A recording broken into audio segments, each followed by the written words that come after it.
Are we live now? It says live. It says live. All right, dope. So everyone's got all their shit figured out. Right? Hey, But I probably will not be on camera. So I don't you know. good? You good, Blaze? So ENC, what's up, bro? Shit, man. Same old, same old. Nothing new, different day. I hear What's you. going on? So we're gonna clear this up. This is not music related. This All is right. about your personal career Okay. because you are a firefighter, Yes, sir. and we love our firefighters. So Hey. tell us about it. How'd you get interested in being a firefighter?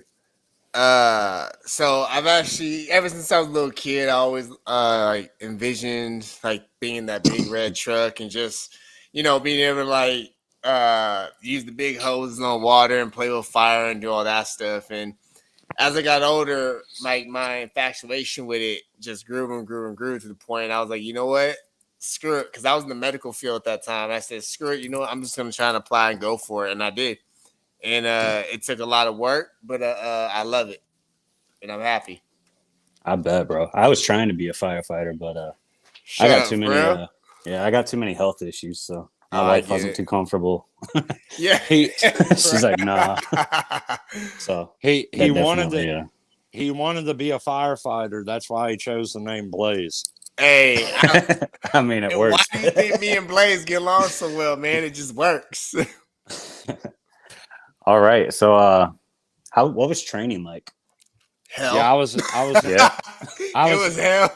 I was actually about to ask the same thing. Like, what kind of training? How intensive was it? Like, speak on that. Like, is it like a Yeah. military boot camp or like what's it like?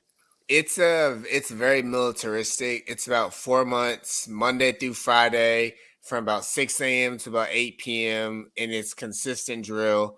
When we first got to the academy grounds, we had to have all of our gear and stuff laid out in front of us. We were in rows, and we had to be lined up perfectly. And the instructors would come over and kind of look and see if all of our stuff was laid out properly. And if it wasn't, we'd have to do something called towers. And Towers is this big building we had at the back end of the academy where it was about 5 or 6 stories high. And we would have to go all the way up the tower and all the way back down 10 times. So every time we messed up, we would have to do stuff like that. But it was a lot of drill. We did a lot of marching. We did a lot of push-ups, a lot of pull-ups, a lot of running, a lot of weight training, things like that. Um, it was pretty much you did what you were told. It was yes sir, no sir. Even if you didn't agree with it, you just kind of shut up and did it. If one person screws up, everyone screws up. It's a team. That's what they're teaching you. So one person forgets to do something, and one person drops the ladder, the whole company's in trouble at that point, and everyone gets screwed over. So it's pretty militaristic. It's very teamwork oriented, teamwork based. And I mean, I can get into that about every little thing we do, from cutting up cars to cutting holes in roofs to EMS and medical stuff. So we can talk this all day long. Oh yeah. Is every firefighter required to know EMS or just the EMS themselves? For full-time fire, which I'm a full-time firefighter, you have to be an EMT and a firefighter. If you're just gonna be a volunteer, you can be either or. Part-time, I believe you have to be a firefighter at least, and on your way to being EMT. So Gotcha. yeah. So how much? Kind of to go off that a little bit, the difference in like firefighter training, EMT training, like I'm sure that's a Yeah. big difference, right? It's night and day. EMT training, you're not outside in the rain and the cold and all that crap. You're more, you're inside behind the desk looking at a projection screen about the different body parts and things like that. And the worst things that we do over there at EMT Academy is basically learning how to lift a patient. They put a patient on a backboard and put a seat collar in them and drop a tube if we need to put tubes in, and ventilation, things like that. So it's not as physically demanding. It's more a mental game in that aspect, whereas firefighting is kind of, you have to know your shit, but it's a lot of physical. It's a crap ton of physical that's entailing it. So Well, yeah, you got to be able to pull yeah, like 200-pound fully grown men yeah, out of buildings. So, Bigger I, than that, yeah. yeah. Well, we have to yeah, do. like I think if it's one person, they have to be at least 185 pounds. we have to be able to grab on our own in a matter of minutes. If it's above that, we can have a second person, because you never go into a fire scene or a firehouse with one person ever. So we'll always have a like my partner with me who will help me to carry them. Even if they're 20 pounds, they're still going to help because it gets them out faster. Yeah. So yeah. Just real quick, I kind of made me think of it with your answer there. You mentioned something about mental. Now, and I'm sure you might not. I'm not sure if you pay attention to these shows or not, but one of my favorite shows to watch on TV is Station 19. Bro, I love that show. It's a good show. Yeah. So I actually Chicago Fire is better though. Just saying. Okay. So I had a few questions wrote down about how, but I'll get into those in a few minutes. To speak on the mental thing, does EMT training include any like mental illness training, like you see them doing on that show right now? Yeah, for EMT, we have a psychiatric portion of the class where we do mental illness, things like that. People who are on like schizophrenic medications, things like that, how to address them. We deal with the cardio, neuro, and all that stuff. And then we also deal with alcoholics as well as drug abusers as well. So that kind of falls into that the psychological portion of that class and how to deal with patients like those, because they're a whole different breed and you approach it very differently. All three of those. Yeah. So kind of speaking off of that, I'll switch to my other question about the show. Yeah. I joke with my girl all the time about how every time we pass the fire station, they're not washing the truck like they are on the show all the time. Yeah. So how different is the real life of a firefighter compared to that they show us on TV? Basically, as far as the cleaning of the truck goes, we really only clean the truck maybe once or twice a month, or unless we get in trouble. We're cleaning the fire truck. Football. Yeah, it's the same thing. As far as what a day is like to compare it to the TV, it's different. I know when you see the shows, they come in and they immediately like either go to the gym or they go sit on the couch in the I know for Chicago Fire, go sit on the couch in the kitchen dining area and kind of just watch your TV and your magazine, or they have time to chit chat and kind of do all that. It's different. My day starts. I got to be on shift at 7 a.m. I will get to the station by 6 a.m. and I typically will go through my my SCBA, my self-containing breathing apparatus, my air pack. I make sure there's air in my tank. I make sure the mask works. I look through all my gear, my chainsaws, my Halligan, my axe. Even though Mackie says it's dull, whatever. My axe and all that.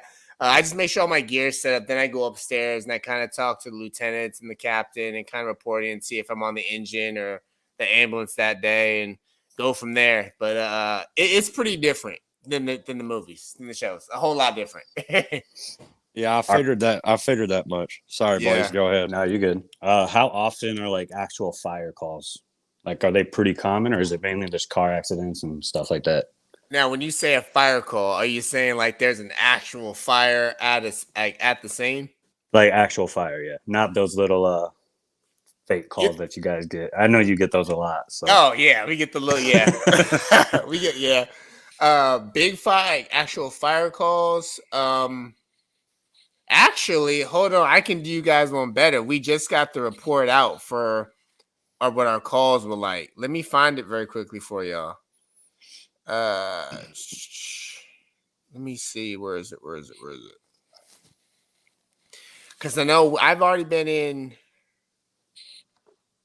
4 fires already in a matter of a month and a half. But I know.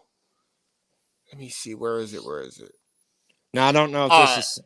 Go ahead. Oh no, I was gonna say because the numbers we have right now just came out from like July to September alone. We had 772 calls. 28 of those were fires. 568 of those were EMS or medical related. 78 were service calls. 50 of them were false alarms. 21 are hazardous conditions. 22 good intent, and 12 marine calls. So I guess to answer Blaze's question, 2 months we get about 28 fires. Now, out of those 28 fires, for being honest with the actual house fires, you're probably looking at maybe, I would say about 15. And out of those 15, how many of them are major house fires that we actually have to go in, do search and rescue on? You're probably looking at about 7. So the shows definitely make it way over dramatic. Absolutely. Oh my God. Half the time watching the show, I'm like, you don't even have your breathing mask on. You're walking into a fire. What the hell are you doing? Now, what happens if people do too many false alarms? We can find them. We can send them in. We can notify local law enforcement, and they'll go ahead and give them a ticket or whatever they would give them for that. They'll find them. Okay, so there's no like jail time for the owner of the business or something. Okay. No jail time for the owner of the business. No. Now, when we're talking false alarms, are we talking like a school or something where it directly alerts the fire station? Yeah. So we talk about schools, banks, any place where you have a fire alarm where you can pull it down. Most of those places are directly connected to the fire station. So or they'll connect to some sort of a E911 system. So the minute that goes off, fire is going to get alerted to it. Like, those red, I'm talking about the red levers, those rectangle things. Yeah. Got the ink on the back of them that nobody tells you about. Yeah, right. And it's all over your fingers and shit. Yeah. Yeah, we'll get quite a bit of those. We'll probably get, to be honest with you, we'll get maybe about 10 of those a month. And that doesn't even count what we call AFAs, activated fire alarms, where a fire alarm goes off just because it thinks it smells smoke or propane. We'll get maybe 2 of those every shift I'm on. So that's at least 18 to 20 a month on the shifts that I'm on. So now here's an awful wall question for you. Just made me think of this with the false alarm. I was staying in a hotel not too long ago in New Jersey, and they had a sign up. I've never seen this in a hotel, and I feel like it was a scare tactic, but I'm going to ask the firemen. Okay. The sign said, no vaping, no smoking marijuana. It will set off our fire alarm. No, it won't. All right. No, it won't. Unless they got a ghetto-ass fire alarm. Yep. Let me explain to you why it won't happen. The fire alarms are set up to go off if a certain percentage of oxygen in the air is displaced by something else. So the oxygen needs to be between 19 and 21%. For a vape to completely knock that out of proportion is insane. So no, it won't. So unless you blow directly into the damn sensor of it, it ain't gonna do shit. Yeah, I seen that. I was like, you know what? That sounds like a scare tactic. And then when you were talking about the false alarms, I was like, that's a great question to ask him. Yeah, it's a scare tactic. So I don't know if this is something that you can answer or not, ENC, and if not, that's cool. But where are you located? Like, where do you firefight? Are you allowed to tell us, or? Yeah, I'm actually over at South Woodby Fire Department. So on Woodby Seattle? Island. So it's in the outskirts of Seattle. So Seattle so you're the real Station 19, my guy. Hey, all day, baby. Okay. Yeah. You the real life Warren. Hey, just follow me, man. I'm probably that big buff guy, but I'm not quite there yet. While we're on that, is there really all that like inner station romance and bullshit going on, or is that all TV made up? That does happen. That happens. Oh man, I couldn't imagine. What's the ratio? What's the ratio like with female firefighters versus men firefighters? Ooh, at my department, you're looking probably around 60-40 with 60 men, 6% men, 40% girls. Well, you would actually, I mean, if you just asked me to guess, I would probably have said more like 80-20, Yeah, so no, it's different. That's actually pretty impressive. And those women who are firefighters, they're badass. They're not the little pixie dust, fairy doll, little bunnies out there. I would never fuck with a female firefighter. Yeah, they'll fuck you up. Like, you know, Luna was a firefighter, right? Shut up. Was she really? Yeah. That's crazy. I didn't know that. I did not know that. Yeah. It doesn't surprise me though, because she seems like she'll fuck some shit up. Yeah, definitely. Yeah, I do got a couple people donating. While we're on that topic, nice. Have you thought of a charity yet? Yeah, I actually want to have it set up to go to the the firefighter. I'll say the information is for the firefighter union over at on the island, and what they do is they actually help to build ramps and things like that around the neighborhood to just to help with people with disabilities and things like that who can't afford it on their own. So we'll do it, or they'll hire someone else to do it. But it's a charity to help, basically help the community and go out there and do what we can to support them. So I'll get you the name of that as soon as we get done. My bad. Let's give a round of applause for that awesome charity right there. Yeah, definitely. Hey, absolutely, man.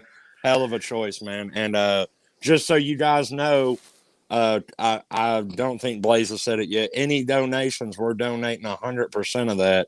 Right, Blaze? Oh, absolutely. 100% appreciate it. To the charity of the choice of whoever we're doing that week. So that was it sounds like a hell of a charity, man. And I hope that we can donate a little bit of money to it.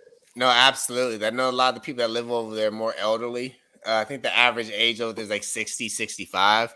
So a lot of these people, they can't afford it because they're on the state insurance or whatnot. And they're not going to build them a ramp or anything like that. Or they just can't physically do it. So this charity allows us to do that. So that's dope though. Like, I wish we had more of that around here. I wish it was more around everywhere, to be honest with you. Oh, definitely. Now, how long have you been a firefighter, my guy? Oh, so I've been a firefighter now for about a year. Okay, so fresh into it. Yeah, fresh. In fact, the way you're still green. I'm right. Hey, I'm still a probie right now.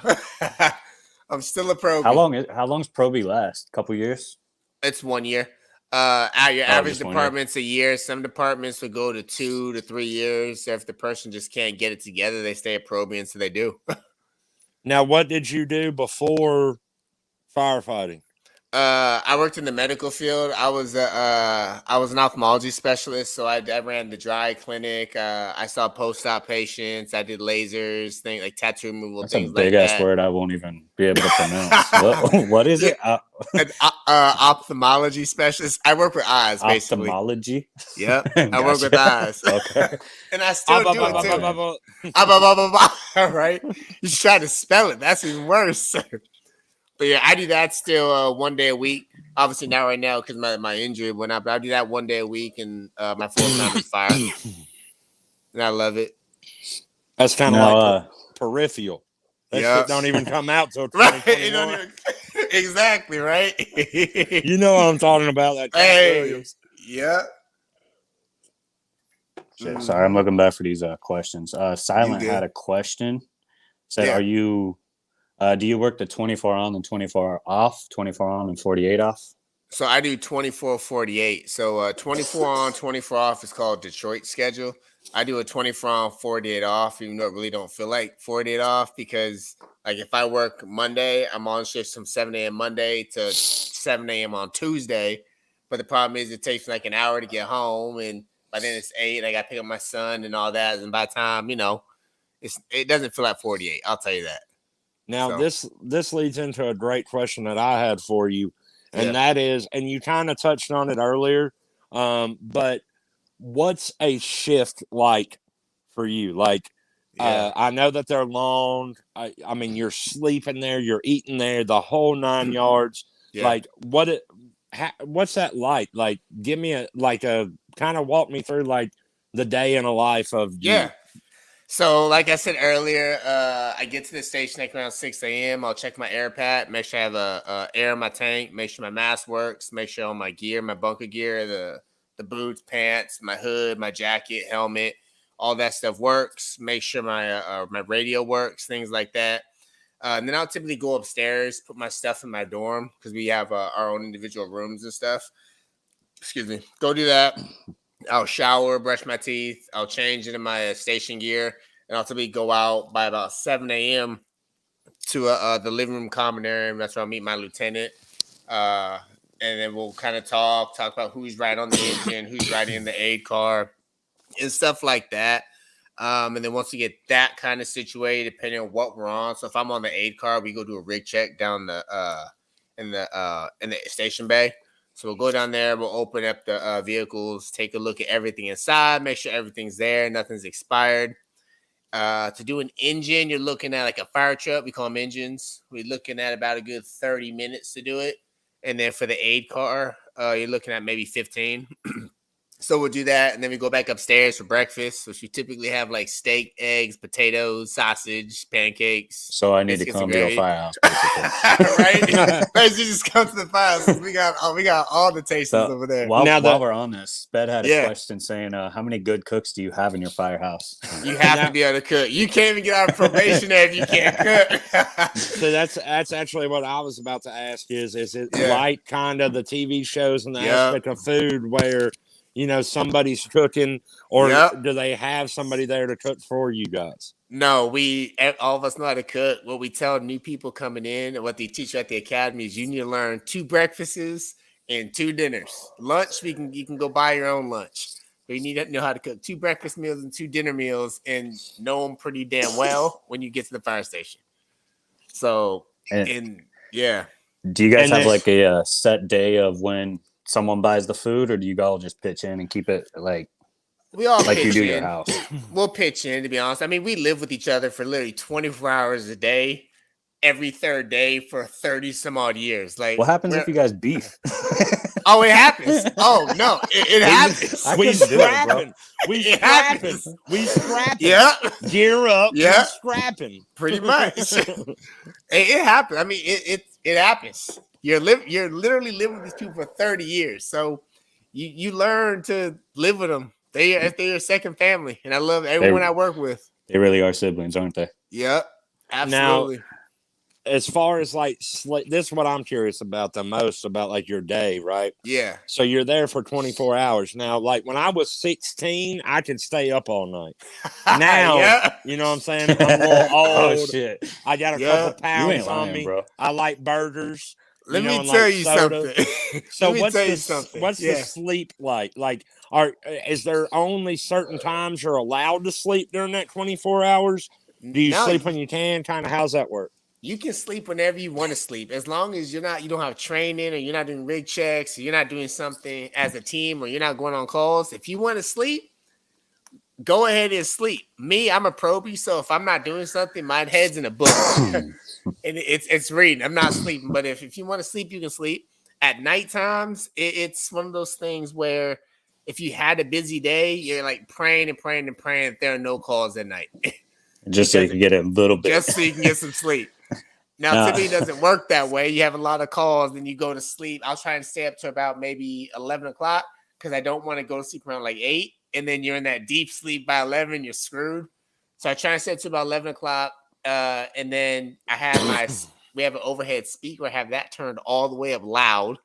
I have my phone. My phone's a pager. I turn that son of a bitch up loud. I have my other page that's up loud so you don't miss a call. Yeah, because you have to be able to wake up, get up, put your clothes on, depending on if it's a fire car or medical call, and be in the engine or ambulance in a matter of 5 minutes. What's the worst time of day to get the calls? Like, average, like, how many do you get? Like, what's your dead time, basically? Like, you mean basically how many calls a day do I get average? Like, after a certain hour, do they slow down? Oh, I mean, Seattle's big, so probably not. No, not really. It doesn't slow down. Every day is going to be very different. There are days that we'll get 2 calls all shift in 24 hours. And there are days that we're getting a call once every 30 minutes to the point where we'll get a call at 7 a.m. when we get on shift, and we don't even come back to the station till like 4 in the afternoon. Man, that's crazy. So, and then there might be an hour where we get like 5 or 6 calls in an hour, and then nothing else the rest of the day. So it fluctuates, and that's the cool thing about the job because you never know. You could have a busy day, a light day. You could have beats the shit out of my job. Hey, every job has its perks and negatives every day. Hey, trust me, when you get that call at 2:33 in the morning about some guy who left his bed, and you get there and you ask him what was he trying to get, and he's trying to tell you he wants to go make himself a sandwich, and you're like, why are you up at 2:33 in the morning making a damn sandwich? Take your ass to bed. Shit. Are you one of those firehouses that still has the poles, or do you guys don't do that no more? Yeah, I know we don't do poles anymore. Not a lot of stations do poles. Too many firefighters are hurting themselves getting down the poles to get down to a call. Yeah, we have one here, but they don't allow the firefighters to use it. So it's just there for a historical thing now. So. Exactly. And my station's pretty new. My station was built in I believe like 2000, mid 2000s, I believe. So it's pretty new. So it doesn't have any poles or anything like that. I had a couple for you. My girlfriend actually wrote this one down. She's over here listening to us. Yeah. Her question was, which is actually a pretty good question. Why do they call it an aid car for you guys rather than an ambulance? That's a great question. That is a really good question. That's a phenomenal question. They said great question. The reason being is because an ambulance can transport patients. An aid car cannot. You're just there to aid people. We're there to aid people. So we have a paramedic unit. They're called Whidbey Health. They're the paramedic and the EMT. It's all they do. So every medical call we get, they're with us and they transport. We'll typically get there first. So we'll stabilize them, get them in a splint or control bleeding or control an airway and things like that. Paramedics get there, they take over and they transport. So we don't have to do any of that. So that's why it's called an aid car. That's another bullshit thing from Station 19 then, because they transport people in the aid car. Like 819, it's like, no, I'm like, you don't transfer. What are you doing? That reminds me of SWAT, like when SWAT had their SWAT officers going undercover. I'm like, that's not how that works. No, yeah. That's not real life. They're not going undercover, no. No, not at all. Nope. And then I also had for you with the aid car thing, when are they calling an aid car rather than like the regular EMT ambulance? I'm not sure the right terminology for them. Like, are they calling the aid car every time, or are they sometimes only calling the EMT or only the aid car? Well, all right. So your aid car and your ambulance they're driven by EMTs. The paramedics are the ones that do more like the doctor stuff. So the only time we don't go on a call is when it's over at Whidbey Clinic. It's all contractual, so it's different contracts with the city and things like that. A lot of nursing homes, they don't want the fire department to come, and then some of them only want the fire department to come.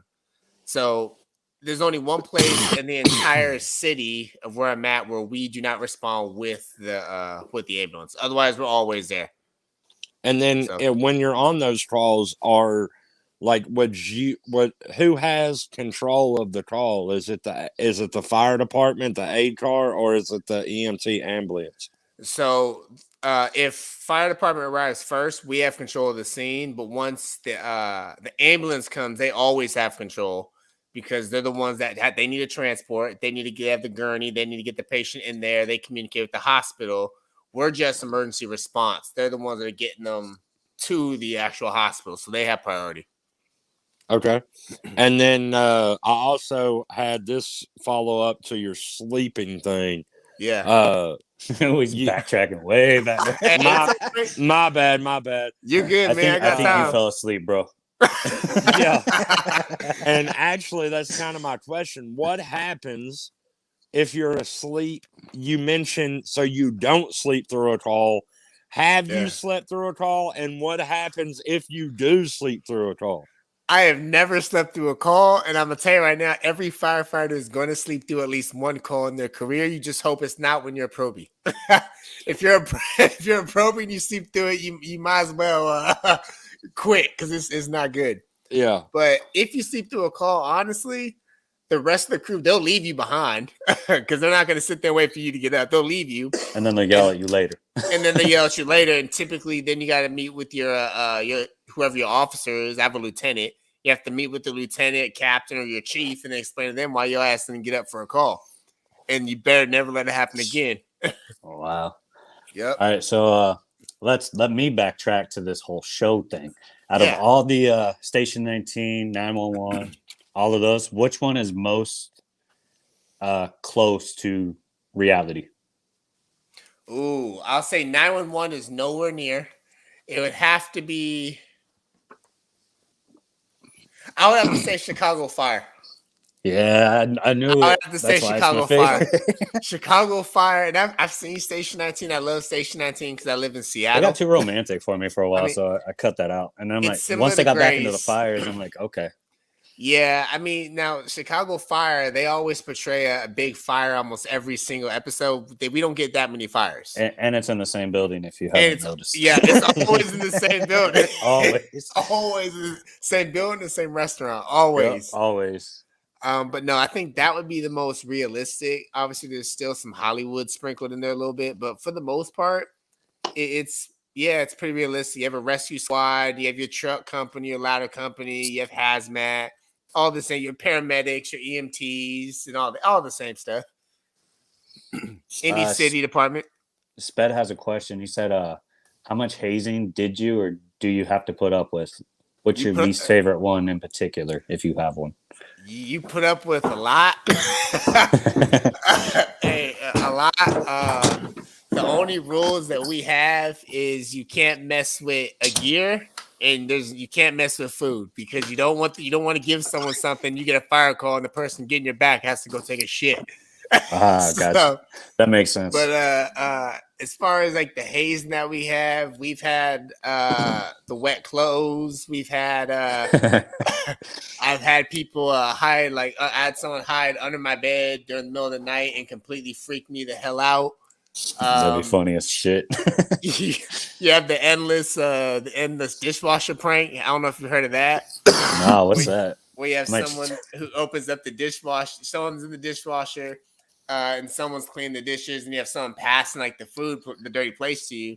So they'd be passing it to me. I take it, I go to the sink, clean it, place in the dishwasher, and then I turn around and grab another one. But what I don't realize is they're taking the same dish out and messing it up. So you're it's like doing that shampoo prank. Exactly. Yeah, you're just basically going over and over and over. There's that one. There's the whole of trying to jumpstart a K-12, the circular saw. We have to run it on the ground. If you can get one of the probies that are gullible for that, which you can't do, I'm gonna tell you that right now.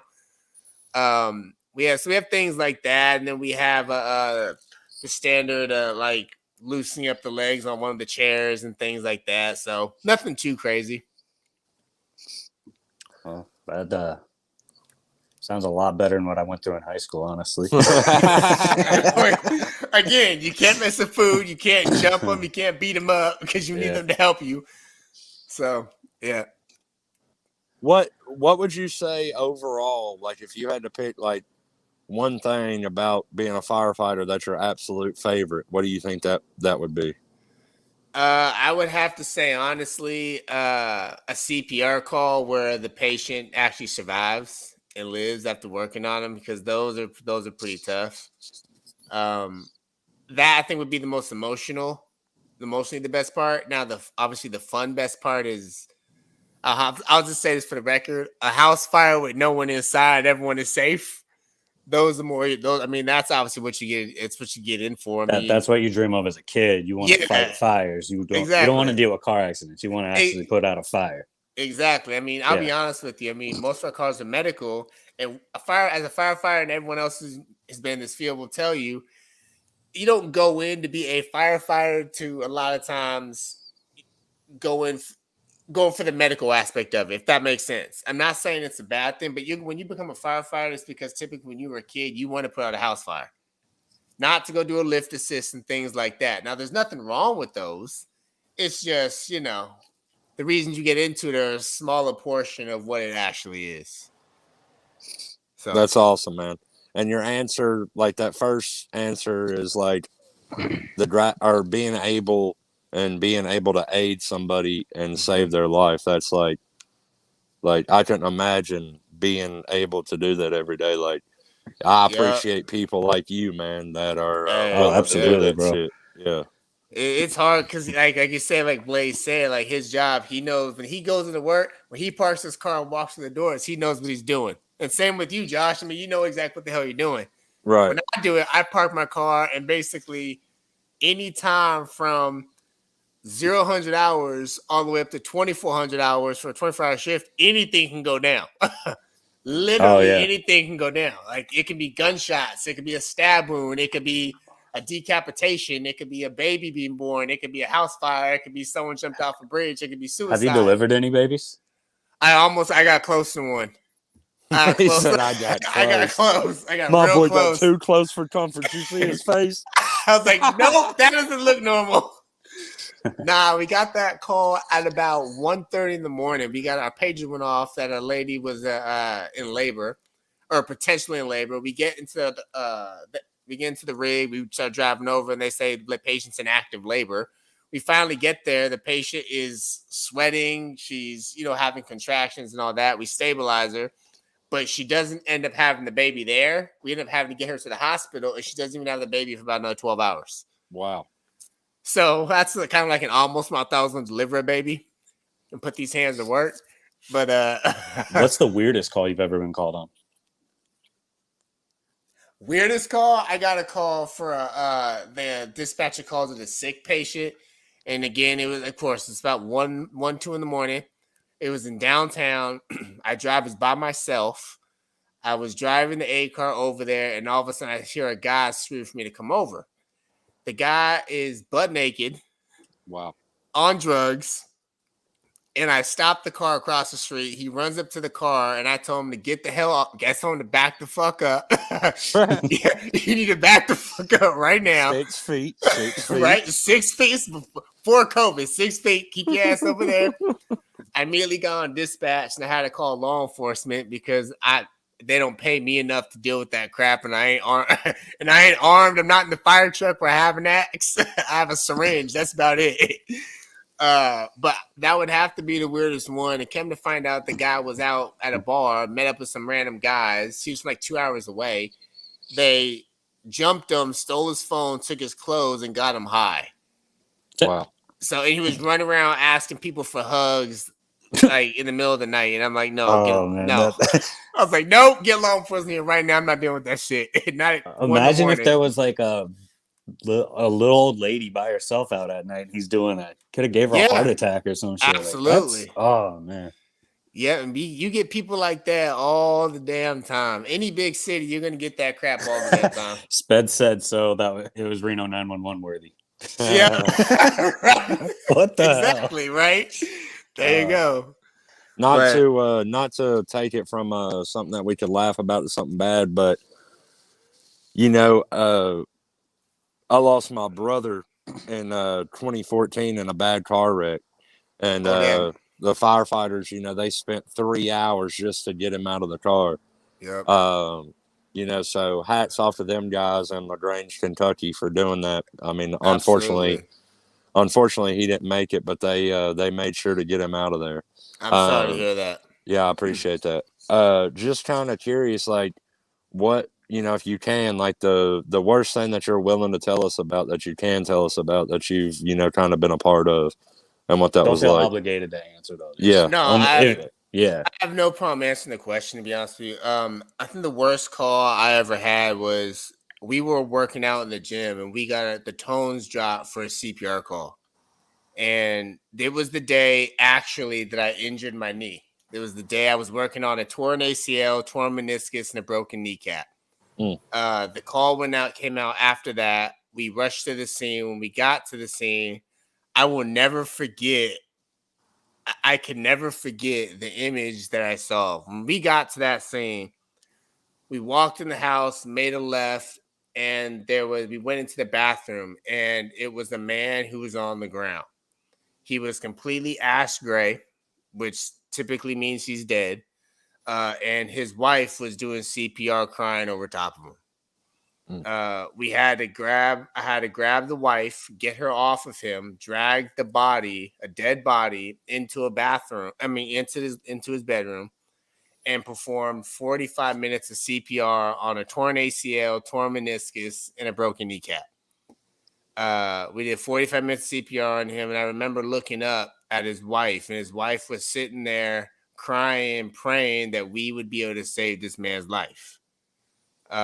We tubed him, we gave him an IV, and this was actually the first dead guy I had ever seen. So this one kind of hit a little harder. And I remember by the time we were done, because in order for us to stop CPR, the paramedic has to get a yes from everyone in the room. If one person says no, we have to legally continue. And I remember when it got down to my decision, I had to give him a yes and no. And that was the first time where realistically you realize that you potentially have someone else's life in your hand at that point in time. And that was really hard because I'm not a doctor and people have come back from CPR before. But by me giving that yes meant we were going to stop doing CPR on this person. He was going to die 100%. And I ended up saying yes. And he ended up, everyone stopped. We pulled the tube out. And when he pulled the tube out, there was blood and sputum that came shooting out of his mouth because he had found out when that happens, if it comes out foamy, it's typically a cardiac heart failure. And we ended up having to take the wife over into the kitchen to kind of get her away from the body because it's not a scene anyone who, if it's a loved one, wants to ever have to experience. And there's not much you can do. I remember the awkward silence between me and the wife because there's not much you can say. You can't say things like it'll be okay or I promise you everything will get better. Like you can't say that. And knowing that, like when she goes to bed at night, that guy's not gonna be there. Or when she wakes up in the morning, he won't be there. She's never gonna be there again. So I think that was probably the hardest call I've had to deal with, especially it being the first time because they don't train you to deal with that at all. And that got to me for a while, just seeing because you're like this close from that guy, the dead guy's face, and you're watching him. Like you never, I don't know, you just can never get that image out of the first dead person you see out of your head ever. So that was a shitty call. I could imagine. Yeah. Appreciate you That's sharing another. that, sorry. Yeah. That's another reason my wife didn't want me to join because she thinks with my mental state I wouldn't be able to. It's definitely not an easy thing to have to witness for sure. It's not, and I mean that's not even the worst call. I mean I've been to calls where there was a car accident where the lady's foot, she was overweight, but the lady's foot, there was a chunk of thigh, like about this much of her thigh was missing out of her leg, and the fat was all over the grill. It was man. Just, and then the daughter was flown out. It was like the daughter was in her 20s, was flown out, had a broken femur. The bone was exposed. It was, I mean, I've seen calls like that, but no one died in those situations. So, I mean, yeah. That still sounds rough though.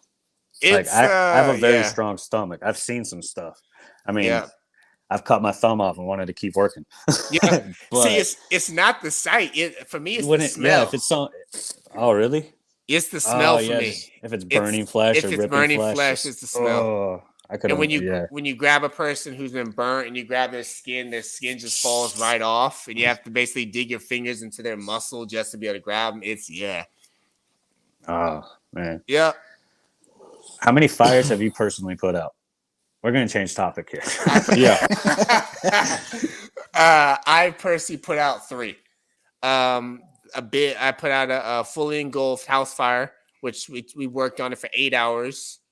I've done 2 wildland fires, which I put out personally. One was on the side of a road, and one was about a mile and a half off the road where we actually had a truck and hike all the way up to get to that fire to put it out. Yeah, those things are the worst. Yeah, that sucks. Especially if you can't get your truck there, and it's like the ones that were in Cali. They had to hike through miles and miles just to get to it. Nah. Oh yeah, like the fire engine won't get there, so we take a brush truck, which is like a Ford F-350. So the thing is it has some power to it, but there's some areas where it just can't get up. I mean, we're using chainsaws to cut up trees in our path. Now, do you have like special equipment that will shit, I forgot my train of thought just went. Sorry, my dog's pestering me. Like if you have to like climb like a cliff, do they provide that special equipment, or do you have to call someone special to do that? Oh no, we're all firefighters are trained in search and rescue, high angle rescue, marine water rescue. Yeah, medical, fires, car accidents. Yeah, and that's just like the CPR thing where you all have to know all of that. We have to know how. We need to know how to climb and scale a mountain. If someone decides to jump off a cliff, like we have bridges over here. If someone jumps off a bridge and gets caught, or a cliff and gets caught in the middle somewhere, we have to be able to go down and get them. So I'm trained on knowing how to do that. All the firefighters are trained on how to do that. We all know knots pretty damn well. You have to know how to tie knots. You have to know how to use a carabiner and know how those work and how to attach it and create pulley systems so you can go down. Yeah. I mean, that kind of sounds like fun if it wasn't in an emergency. Just to kind of do it, just to learn. It's different when you're doing at the academy or no one's life is on the line, but when your life is on the line, and it's typically not on like an 85-degree sunny day, clear skies on a Saturday afternoon. It's typically like 2 a.m, raining, it's cold as hell in January, and you have to scale down a damn mountain when you're freaking half asleep. If that's a car wreck or something, that's even got to be more brutal. Yeah, a car wreck is worse because most of the time, if that happens, the person's in the car, and we have to actually cut out the top windshield, either go down through the car to clip them in and pull them up, or you risk going around, taking the doors off the car and pulling the person out, hoping the car doesn't fall. Man, so it's like a pick your poison with that one. Yeah. Yep, I could not do that. I'm too fat. I heard that. Hey, we'll get you in shape. Don't even worry about it. One day. What's like the investigation part of a fire? Like, when does that come into play? Who is involved in that? Yeah, that sort of thing. So the fire department has a whole investigation arson team. The fire department is nothing more than a bunch of dudes who want to play with fire, compared to like a police department was a bunch of dudes who like to shoot guns. It's the exact same setup. I mean, we have our own detectives, we have our own investigators. So if we think a fire was set intentionally to either cover up a homicide or to just someone who likes playing with fire, we have a team that does that. And then we have lawyers and things like that. We can take them to court, and you get sued or you get fined or whatever, it turns out to be. So yeah, Luna was explaining to me how they actually figure out what started the fire and where. Yeah. I was actually, I'm like, I don't really understand. Like, if it's a little match, how do you determine it's a little match? And then she told me, and I'm like, holy crap. Typically when you're looking for the origin of a fire, you want to look for what's called the head point. And typically your head point is like, if it's in a corner, the corner is going to look really black. It'll look very black down towards the bottom. Like, let's say someone lit a trash can fire and put it in your living room in the corner. You're going to see the burnt trash can, and you're going to see a black char going all the way up to the ceiling, and then it's going to dissipate and go away as the heat starts to disperse. That's typically how you figure out where your fire started. If it's electrical, then you have to go and find that's totally different. We have a whole electrical department that deals with all that. So it can be tricky. I don't do any of that crap. I have no certifications in fire investigation at all. How long does those usually take? To get your certification for that? No, an average investigation. Oh, it depends. It can be your average investigation is probably going to take you about a couple weeks, because they have to go in, they have to take pictures, they have to contact law enforcement, they got to write up reports for it, they got to analyze evidence, they got to talk to, depending on what it was, if it was a bomb or if it was a trash can fire, things like that. There's a lot of things they got to do. Gotcha. Is the red versus blue beef still a thing, or is that just absolutely? I actually had that wrote down. I was actually waiting to ask the question. Absolutely. What's the relationship like between the police and the firemen? When it's not emergent, we're at each other's throats all the damn time. When it is emergent, there's no way of splitting us up. The whole thing of firefighter versus cop thing, that's something that people, if you're a firefighter or a cop, you can do it. If you're not, I wouldn't try and get involved in that. But firefighters and cops, man, they're both trained on how to get the job done, and they will get each other's backs 150%. But the beef is there. We have battle of the badges and things like that. Softball matches, volleyball matches, things like that. We compete, and they'll come by the station and talk their shit and stuff like that when things are good, but if we need them, they're always there. So Silent has a question. I think Silent comes from a police family, so I think there's a little said, do firefighters appreciate that police secure the scene for them on some calls to keep firefighters safe? Absolutely. Going back to what I said about the guy on the street, I call law enforcement. I'm not dealing with that crap. I mean, law enforcement typically with most situations, if the fire engine and the fire truck show up, it's enough for us to secure it. But 9 times out of 10, we're calling in the police. We're having them come in. We're having them secure the crowd, secure the scene so we can go do our stuff. Their job is to protect us because we don't carry guns. Their job is to protect us, and our job is to go in there and do rescue. So we can't do our job if without them, and they can't do their job without us. Oh yeah. So, well, damn, 50 minutes. It didn't feel like that at all. it did. It went by pretty quick. Hey, before we go, let's talk about reacting a little bit. Yeah. We spent 50 minutes on firefighting. Let's spend like 10 or 15 here on reacting. So let's do it. First, same thing, kind of like what got you into reacting? Where's your love for music, your passion for finding these bars? Why do you hate my music so much? I love both of y'all's music. Don't get it twisted. I love music in general. Like, I'm not that reactor who's only gonna react to hip hop. I mean, I'll react to fucking country if the damn thing can make me get my ass off the couch and start dancing. Yeah, we've seen TikTok. We know. Hey, then you already know. But nah, I love music. I like what goes behind music. When it comes to hip hop, a lot, you have hip hop artists and you have hip hop extraordinaires and hip hop geniuses. There's a reason why you're gonna have your Eminems and then you're gonna have freaking, I don't know, fucking Justin Bieber over here. Two very different extremes. Where if you look at the music, Justin Bieber is very simplistic. When Eminem drops his music, I'm pretty sure everyone, at least who watches my channel, can probably agree with this. Eminem is a lyrical genius. We lost Josh.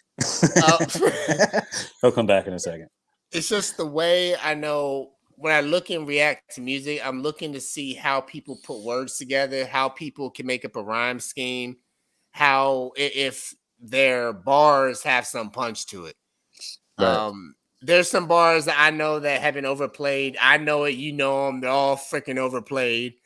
And then there's some bars that just absolutely blow me out the fucking water and you get an oh my God from because it's fucking amazing. So there's a lot that goes into hip hop and the music to make a good track. It's not one that you can just write up in 30 seconds and expect it to be fucking big as hell. So I like looking at the time, the skill set, and just everyone's ideas and how they put things down on the table. I mean, Blaze raps very differently from you, Josh, and raps very different from Mackie, which raps differently from King Maddie and Power Trip. They're all different, but they all come with their own. Y'all all come with their own skill set, and sometimes the hardest part is trying to figure that out. And I think the hardest part with reacting is everyone has their idea of what is the best type of music, but not everyone thinks that. So that's what makes things really hard. Like Mackie is literally my type of music, hands down. I think everyone can know that. That's why he sits at the number one spot forever. And then you have people like Blaze. I've always been a fan of Blaze. Josh, I love your music, so don't get it twisted. And then you got like King Maddie's, and you got Eric Evie's, and you got Power Trips, and 380 in the building. 380 in the building is another one. He is. I love 380 in the building, but that boy is wild. That dude will drop bars on one topic and completely flip over to something different and make you forget you just heard something before. So everyone's a little different.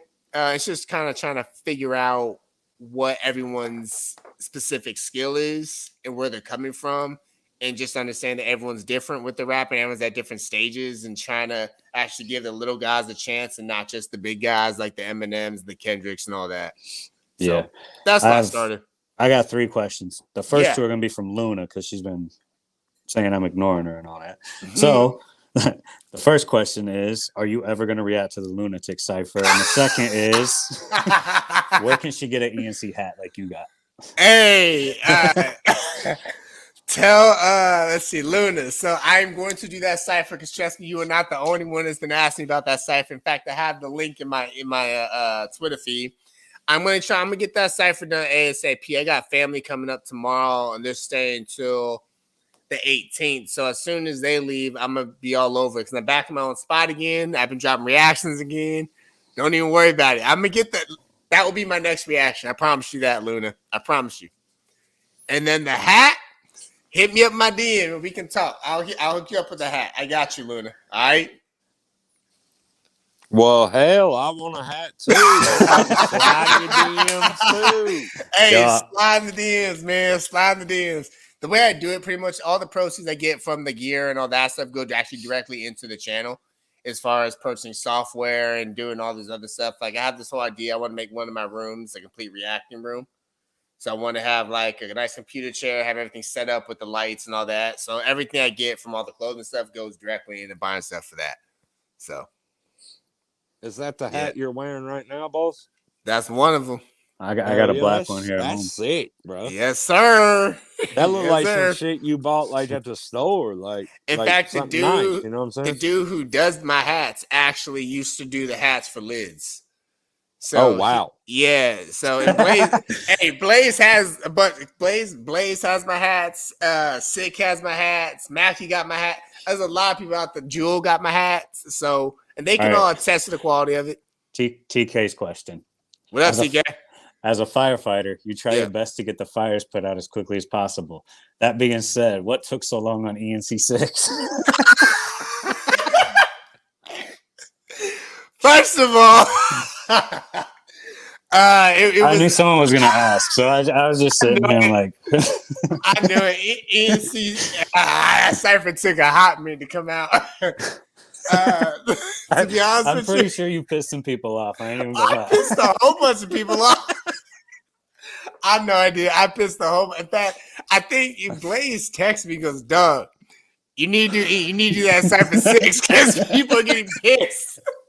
I think that was a personal text too. That wasn't even Twitter.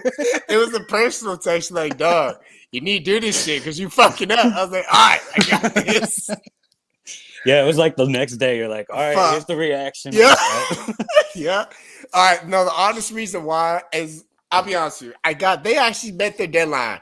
The Cypher 6 met their deadline. My surgery popped up. I couldn't walk. I was on pain meds. I was swollen. I was drowsy. I was loopy. I was staying at a friend's house this entire time. So I didn't have my microphone, didn't have my headphone, my headset. We ended up having to go back to the house, and then I had to do it when I had all this stuff over there. So it was tricky. And then literally I got back to my house, Tuesday, on Sunday. And on Monday I dropped a reaction. And then today, Tuesday, I dropped 2 reactions. So I'm coming back. Don't even worry about it. I apologize after 6. Hey, so with the reacting thing, like what's your main goal with that? Like, is it something that you want to turn it into your main job if it got big like that, or would you keep firefighting and always keep it on the back burner? Like, that's actually a good question because you love firefighting. So I love firefighting. I love it. But I also love reacting too. So my goal, to be very honest with you, for reactions, and I'm just gonna put it out there because I know everyone thinks it, and I know every reactor's goal is to get there. And I've had beefs where I've been in beefs with some. I'm not even gonna mention the man's name, but y'all, if y'all ENC fans, you already know. I was in a beef with this one guy, and he about charging for reactions. I'll be very honest with you. Every single damn reactor, for the most part, asks for something for a reaction, whether it's a donation, proceed, or something. And I'm just saying. Luna just said, we'll get there. Finna go ahead and I put this on my son's life. 99% of the reactions I do, no money. 0. I do it because I love to do it. I'm not doing it to try and get rich off of it. I ain't doing it to try and make it my full-time job, because at that point it becomes a job. It's no longer having fun to react and listen to music. So I don't ever ask. I will say, to back you up on this point, I didn't even know you at all. Yeah. And I asked Blaze to get you to react to my song that I did that was just freestyle. I haven't even put anything out since because I've not been near a studio. But he does a song like once every 10 years. Yeah, it's sad. But at that time, you were even talking about, I remember seeing on your Twitter feed a couple of times when we were first getting to talking stuff, and you had posted about starting to charge like because so many people were asking you to react, but you never asked me for no money and never took no money from me, and you did that reaction at like 7 o'clock in the morning. And it just took him longer. All the drama does is move it up. That's it. Yeah, that's that. I mean, that's the same thing people do in their lives. Like, I do it because I love to do it. If you want to put money into it and you want to chip over anything, it moves you up. That's perfectly. And that's just how it is. Otherwise, I get to everyone's. Let me show you something. Let me show you something. Hold on. I'll pull up my list that I have right now. Let me show you. I bet it's like 4 pages because you. Fuck, dude. You retired to TikTok for a while. I did. While you're looking at right here, tell me, like, how many followers do you have currently? How's your progression been going? Like, on Twitter, like YouTube, the whole 9 yards. So on Twitter, I have 1,921 followers on there, and that's definitely grown. I have to say this 9,000? No, 1,912. Oh shit. I think you do need a nap, bro. 9,000. I'm about to have a heart attack. You're like 9,000. Damn, I didn't even get a haircut or nothing. Hey, next time put on at least a clip on, man. Right, need to put a bow in my hair or something. And then on YouTube, I have 595. Hold on, my dog's eating my cat. And that's harder. Like, people don't understand how my dog's eating my cat. God. My dog sleep on my couch. But people don't understand like how hard it is to acquire. Like, you would think it's easy to get a sub on YouTube. It isn't.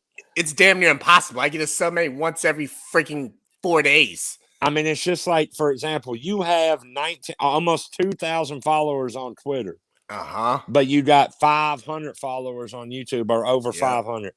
Okay. Like We're me, good. I got 3,000 Facebook friends, bro. Yeah. 3,000. But I just opened a new business up. I got 25 followers on that page so far, 35 followers. Like, it's hard to get somebody to hit. Honestly, I think a lot of it is YouTube itself. YouTube likes to unsubscribe people a lot. That is true. That is true. I mean, if I can get every single person on my Twitter to sub my YouTube, I would have over 1,000. Easy. Right. Exactly. I'd have over, easy. But it's hard. And I think a lot of times what happens is, and again, I'm a very black and white person. I'm very, very blunt with it. Twitter, anyone can follow you on Twitter. It doesn't really matter. But I think YouTube, where your actual content is, does more for you than Twitter's gonna do. YouTube, they actually have to go there and watch it and like it and drop a comment and sub. Twitter, you just hit the little birdie and you're following and you just move on with your daily life. I mean, it takes a little more work. So, but best believe, like you guys told me with Cypher 6, when you're dropping reactions every day, it's normal. No one says anything. The minute you stop dropping reactions, you know who your loyals are. Because I'm like, dude, I woke up from my morning shit and to watch your reaction and I ain't got nothing to watch. I only yelled at you 4 times, okay? Hey, it needed to be done, man. It needed to be done. I was slacking too much. So I just one of my favorite reactors to watch, besides you, of course. Smooth, nice try. Is Simba TV. I don't know if you've ever heard of him. Yeah. We know Simba. That's one of my favorite. I think Simba is one of the like coolest fucking hangs ever. Yeah. I've never met dude, but he followed me on Instagram because I asked him to, like, literally hit him up in the DMs and was like, bro, can I get a follow back? And he followed me back. Like, he, like if I ever ask him anything, like he's always responsive. And I love watching his reactions. Like, the one thing that I like about you more than most people, though, is the way that you catch bars, man. Yeah. You don't care if you've got to stop a damn video 900 times. You're going to catch them bars. And most of these guys, like even Simba, as much as I love, and I watch damn near every one of his music reactions. Yeah. The one thing that I like about you more than all of these guys is they're worried about pausing the video too much to catch like every bar. Yep. So I don't give a shit. what made you decide to do it different? Like, is that like one of your things that you're trying to do different than them?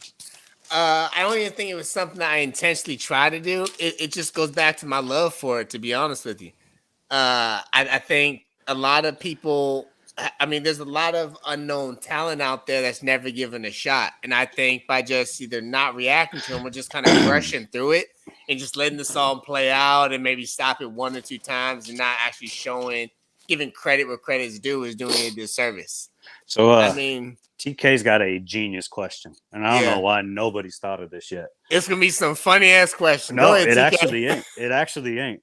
He All says, have you considered finding the homies' music and doing reactions on your TikTok? Oh, shit. No, I have not. Why has nobody thought about that? I've never, to be honest with you, I only started my TikTok because I couldn't do damn much when I was on bed rest. So I had the TikTok. I couldn't do shit. There's the funny one from TK.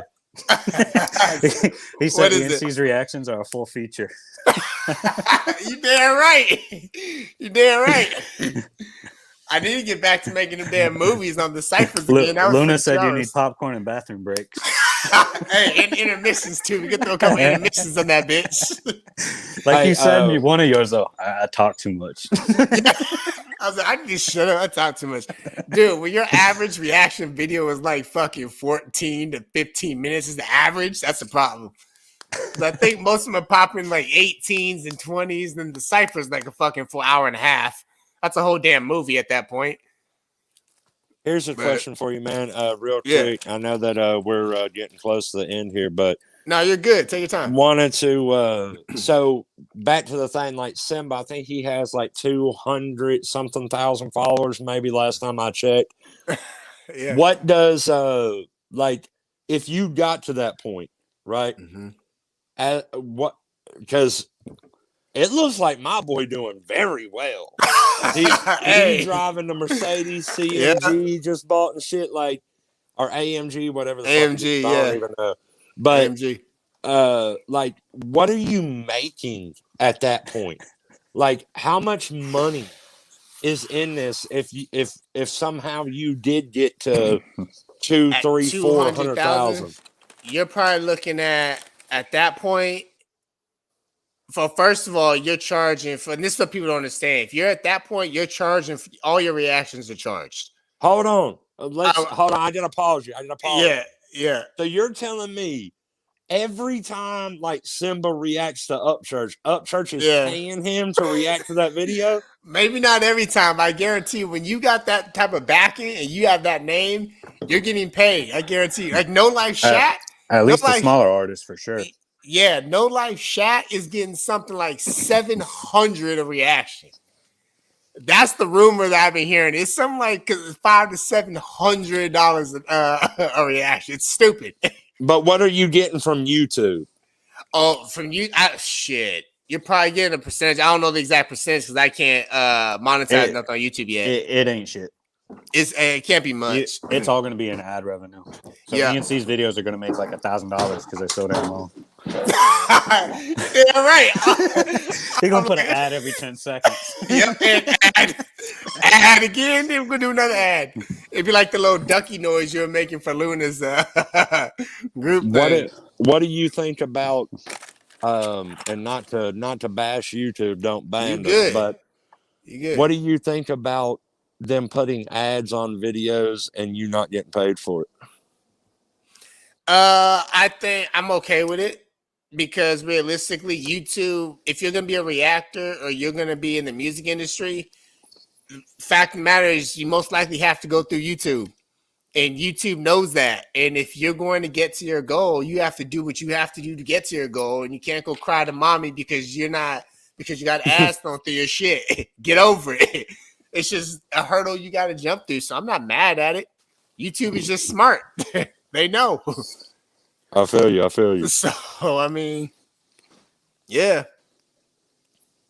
But it'd be nice to get paid from YouTube. I don't because I don't care enough about the money aspect of it.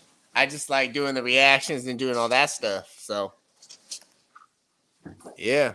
That's awesome, man. And by the way, Josh, you need to send me over some more tracks Blaze saying you only doing one every 10 years. That ain't gonna get you on my list. I've got like 40 in my email or in my phone that I ain't ever even put out. That I Yeah, could well, send 40 you, in your like, phone ain't gonna be able to get into my headphones and on the YouTube.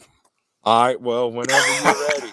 Hey, You got a list right now, bro. What do you oh need yeah. my lame ass bars for? Hey, you never know, man. Look at this list right now. Look at this. So let me see. That's the list I have going right now of everyone that Damn, of everyone that wants a reaction. Yeah. Oh that's yeah. crazy. It, oh yeah. It's a crap You ton. about to fuck it up. I know. I'm putting some He's gonna shit right erase now. them all. My boy about to delete them Shit. all like shit. Well, Right. sorry guys, we got to start over. Well, send me a new request again, my DM. But yeah, I got at least. It looks like it's probably about a good 50 of them right there sitting there. That's awesome, man. So, and the way I try to do it, what I want to do is I want to do one ENC gang member. And every time I do a reaction, I want one ENC gang member. I want someone who's a subscription member because I have the membership plan, and then whoever's next on that list. So it's typically like 3 reactions that get dropped every time I react. What is a subscription member or whatever you said? So I have this the patron thing going on right now. What happens is you can either donate like $1 a month, and it just goes to the channel, or you can actually pay for a subscription. They're different. They're priced out differently. Like I think for one song, it's like I think it's something like let me see. It's like 15, I believe, for one song. It ain't much. It's it's like 10 or 15 bucks for one song, and you get your song done. You get a reaction every single month that you're paying for it at the top of the list. You never have to wait, or you never have to be like, hey, can you react? Because it's always gonna happen. Yeah. And then, or you can do like 3 tracks and 3 tracks or something like, I don't know. I think it's like $30 or something for 3 tracks. So it's cheaper getting the 3 over the 1 if you like have a lot of track and music and stuff like that. So that's all it is. It's just way getting your reactions done pretty quickly every month. So hell yeah. I actually got a song that I want to send you. Yeah, soon. send it. I've never really, or we put it out. It was on D or Young Dolph's album. If it's something I'm on, Yeah. it's a Ixnay. Oh, no, it shit. wasn't. It wasn't Okay. nothing. He's like, oh shit. I was gonna say it no. That's real when I had that quick. stupid little computer mic, and the quality was terrible. But You can go ahead and send me that. yeah, I'm gonna. I've been wanting to release it. It's a really awesome song that just wasn't put out right. But I'd love for you to react to it and then release it or something. So maybe I can slide in your DMs, get that hat worked out and that worked out. Hey, let's do it. Hey, let's do it, man. We can talk. We can talk. You know that. Hell yeah. It's I got you. It's time we wrap it up. So sounds good. Yeah, man. I appreciate you coming on, man. This was awesome. Absolutely. No, I love it, man. Fun. I was looking forward to it. We did get a few donos in, so I'll be hit me up with all that information. Awesome. I'll definitely send that information. I really do appreciate that. Yeah. Awesome. I guess. Yeah, man. Thanks for what you do, man. And always, man. I'll be hitting you up, man. Good luck. Yes, sir. Thank you, Josh. All right, Blaze. I'll catch y'all later. All right, Blaze. All right. Later. All right. Later.